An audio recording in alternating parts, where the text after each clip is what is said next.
चित्रलेखा प्रतिष्ठित कथाकार भगवती चरण वर्मा का बहुआयामी उपन्यास चित्रलेखा।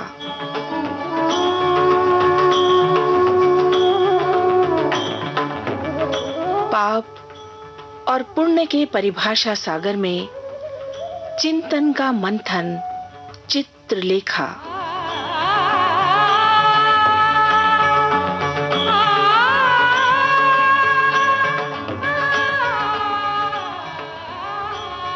बीजगुप्त और कुमारगिरी अर्थात चिंतन की गंगा और यमुना, और ये एक दूसरे से आकर मिली हैं चित्रलेखा के तट पर। भीतर ही भीतर बहकर चित्रलेखा तक एक तीसरी धारा भी आई है, यशोधरा। क्या ये त्रिवेणी संगम चित्रलेखा के जीवन को तीर्थ बना पाएगा? आइए पढ़ते हैं आज की कड़ी।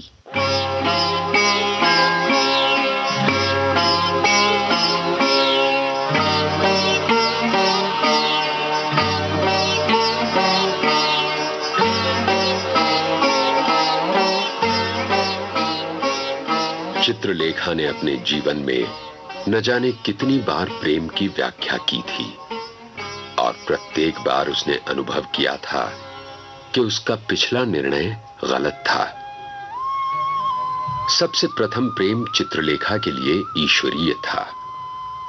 उसने अपने पति से प्रेम किया था। उस प्रेम में पवित्रता थी, पति के प्रति निस्सीम भक्ति थी। पति से प्रेम में चित्रलेखा ने अपने अस्तित्व को पति के अस्तित्व में मिला दिया था। नहीं, उसने अपना अस्तित्व ही मिटा दिया था। वो हंसती थी पति को प्रसन्न करने के लिए, वो बोलती थी पति को प्रसन्न करने के लिए, यहां तक कि उसका अस्तित्व था केवल अपने पति के लिए। उसके जीवन का प्रत्येक पल उसके पति को समर्पित था। पति उसका विश्व था, परमेश्वर था और अस्तित्व था, और पति के प्रेम में उसे कितना सुख था। पति से प्रेम उसके आत्म बलिदान की पराकाष्ठा थी, और आत्म बलिदान में कितना सुख होता है यह आत्म बलिदान करने वाला ही जानता है। पति की मृत्यु के बाद उसका संसार अंधकारमय हो गया। उसे अनुभव हुआ कि उसकी साधना तथा तपस्या ये सब व्यर्थ गए। उसने कभी कभी आत्महत्या की भी बात सोची, पर आत्महत्या महान पाप है, वो ये जानती थी। उसे बताया गया था कि तपस्या जीवन का प्रधान अंग है और विधवा का कर्तव्य है संयम युक्त साधना। चित्रलेखा ने ये भी किया, पर ये उसके लिए कठिन था। जिस समय तक पति जीवित था वो पूजा कर सकती थी, तपस्या कर सकती थी और साधना में रत रह सकती थी, क्योंकि इन सब का एक केंद्र स्थित था, एक आधार उसके पास था। केंद्र के टूट जाने पर तन्मयता विचलित हो गई। विश्वास अपना आधार न पाकर डिग गया। इसके बाद उसने कृष्णादित्य से प्रेम किया। इस बार प्रेम दैवी न था, प्राकृतिक था। इस बार प्रेम में भक्ति न थी, केवल आत्मविस्मरण था। इस बार प्रेम में अपना अस्तित्व मिटाना न था, वरन अपने और अपने प्रेमी के अस्तित्व को एक में मिला देना था। कृष्णादित्य से प्रेम में चित्रलेखा ने प्रथम बार पिपासा का अनुभव किया। वो चौंक उठी। पिपासा के महत्व को वो न जानती थी। पति के प्रेम में तो उसने अपने को मिटा ही दिया था, फिर पिपासा कैसी? इस बार चित्रलेखा ने अपनी इच्छाओं का अनुभव किया। अपने उद्गारों के उग्र रूप को देखकर वो पहले तो कुछ डरी, फिर उसे सुख हुआ। इस बार उसने अपने जीवन का अनुभव किया। प्रेम भक्ति नहीं है, इसलिए एक ओर से नहीं होता। प्रेम संबंध है, वो दोनों ओर से होता है। प्रेम आत्मा के पवित्र संबंध को कहते हैं।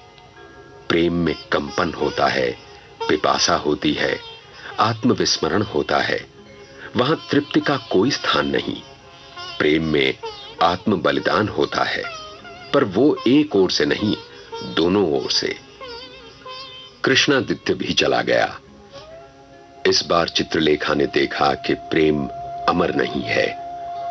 एक पवित्र स्मृति प्रतिदिन धुंधली होती हुई मिट भी सकती है।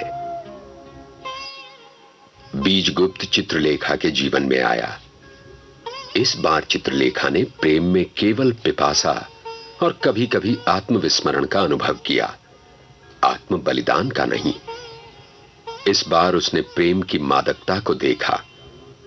इस बार प्रेम के साथ उसने ऐश्वर्य तथा भोग विलास के मनोहर रूप को देखा। चित्रलेखा ने एक नई बात और देखी। जीवन में केवल प्रेम ही नहीं है, और न प्रेम जीवन का एकमात्र आधार है। प्रेम के साथ अन्य उद्गार भी होते हैं। उसने ये देखा कि स्वयं प्रेम केवल कुछ दिनों तक के सुख का आधार हो सकता है। उसके सुख को स्थायी बनाने के लिए आत्मविस्मरण होना आवश्यक है, पर आत्मविस्मरण प्रकृति से असंभव है। इसलिए आत्मविस्मरण को उत्पन्न करने के लिए मदिरा की आवश्यकता होती है। इसके बाद वो कुमारगिरी की ओर आकर्षित हुई। कुमारगिरी युवा था, सुंदर था, प्रतिभावान था। कुमारगिरी की ओर वो बिना अपनी इच्छा के ही आकर्षित हुई। वो ये समझती थी, पर क्या वो अपनी इच्छा को जानती भी थी? चित्रलेखा कुमारगिरी से प्रेम करने लग गई। इस बार अपने प्रेम के आधार बीजगुप्त के उपस्थित रहते हुए। इसलिए चित्रलेखा को कुमारगिरी के पास जाने का साहस न हुआ था।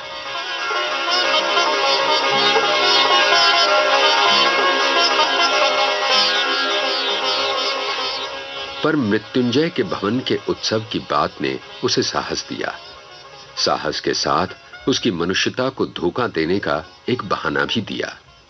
उसने मन में कहा, बीजगुप्त को सुखी बनाना मेरा कर्तव्य है। उसे मुक्त कर देना ही मेरा महान त्याग होगा और उसके जीवन को सार्थक बनाना होगा। मुझे बीजगुप्त को छोड़ देना ही पड़ेगा, सदा के लिए छोड़ देना पड़ेगा।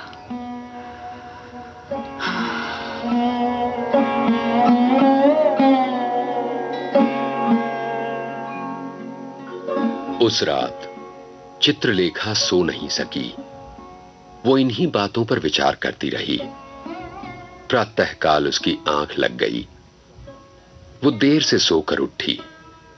उस समय मध्याह्न हो गया था। उसने दासी से पूछा, बीजगुप्त के यहां से तो कोई समाचार नहीं आया? नहीं देवी। चित्रलेखा ने स्नान किया। भोजन करने से उसने इनकार कर दिया। रथ लाए जाने की आज्ञा देकर वो वस्त्रागार में गई। उसने अपने सारे आभूषण उतार दिए। एक केसरिया रंग की रेशमी साड़ी निकालकर उसने पहन ली। अपने केश उसने उस दिन नहीं बांधे। रथ उस समय तक द्वार पर आ गया था। चित्रलेखा ने बीजगुप्त को एक पत्र लिखा। दासी को उसने आज्ञा दी कि वो संध्या समय तक न लौटे तो वो पत्र बीजगुप्त को दे दिया जाए। इसके बाद उसने घर का भार अपनी एक विश्वस्त दासी को सौंपा। वो दासी आश्चर्य में थी। चित्रलेखा ने केवल इतना ही कहा, आश्चर्य न कर सुनैना, मैं कुछ दिनों के लिए इस वैभव को छोड़ रही हूं। जब तक मैं न लौटूं तब तक यहां की स्वामिनी तुम हो।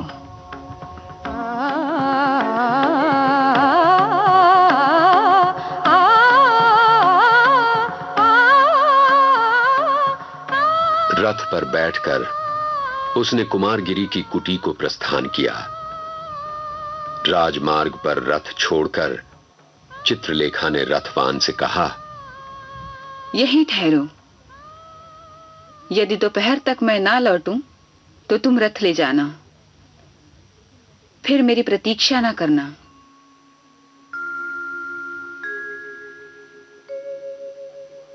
जिस समय चित्रलेखा कुमारगिरी की कुटी में पहुंची, कुमारगिरी ध्यानावस्थित बैठे थे। चित्रलेखा वहीं बैठ गई। प्रायः 1 पहर बाद कुमारगिरी ने अपनी समाधि तोड़ी।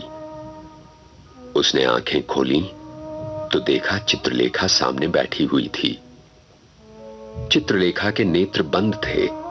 वो कुछ सोच रही थी।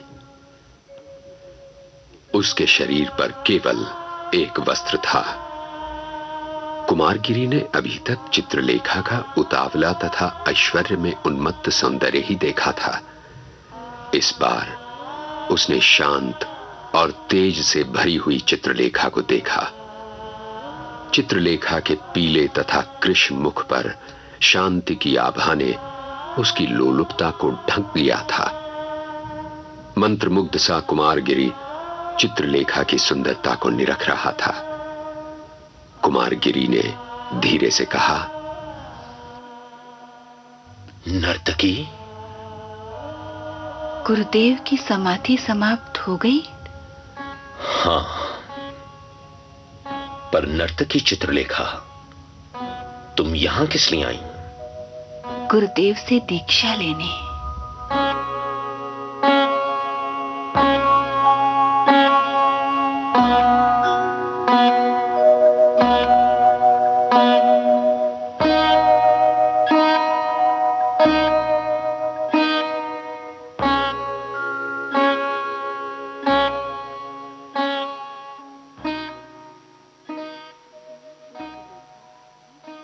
चित्रलेखा कुमारगिरी के पास दीक्षा लेने आई थी अथवा बीजगुप्त से मुक्त होने?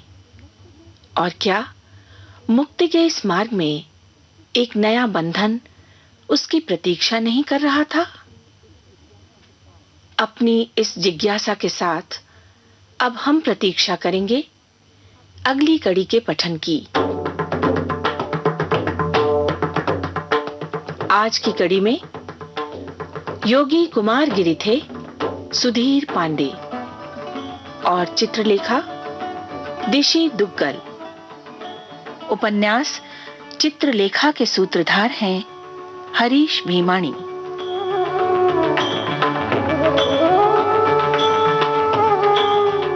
इस कार्यक्रम के निर्माण में सहायक हैं राजेश मलिक तथा रेडियो पठन की इस परिकल्पना को साकार कर रहे हैं लोकेंद्र शर्मा और विजय लक्ष्मी छाबड़ा।